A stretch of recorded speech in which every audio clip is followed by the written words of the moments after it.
Hello, നമ്മളിന്നൊരു വാട്ട ഈറ്റിനിടെയാണ് എടുക്കുന്നത്. അപ്പോൾ morning green tea കുടിച്ചു, പിന്നെ റാഗി ദോശയും അതുപോലെ സാമ്പാർ കേട്ടോ. റാഗി ദോശ എന്നുള്ള പേരേ ഉള്ളൂ, കുറച്ച് ഗോതമ്പൊടി ഞാൻ ആഡ് ചെയ്തിട്ടുണ്ട്.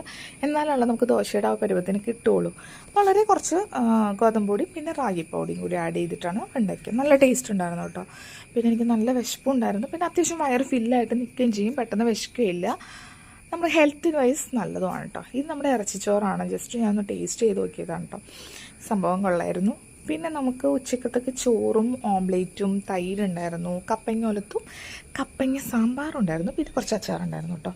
അപ്പോൾ അതാണ് നമ്മൾ കഴിച്ചത്. ചോറ് കുറച്ചും കറികളൊക്കെ ഒത്തിരി എടുത്ത് കഴിയുമ്പോൾ നമുക്ക് ഒത്തിരി അങ്ങ് വിശക്കില്ല.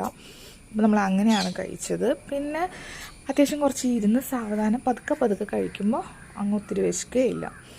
അപ്പോൾ അങ്ങനെ ആസ്വദിച്ച് നമ്മൾ ഇന്ന് ചോറ് കഴിച്ചുകൊണ്ടിരിക്കുകയാണ്. പീലുമോൾ അതിൻ്റെ ഇടയ്ക്ക് വന്ന് എൻ്റെ അടുത്ത് പോസ് ചെയ്യുന്നുണ്ട് കേട്ടോ. പിന്നെ വൈകിട്ടത്തേക്ക് നമ്മൾ റാഗി പുട്ടും പയറും ചിക്കൻ കറിയാണ് കഴിച്ചത്. അപ്പോൾ ഇത്ര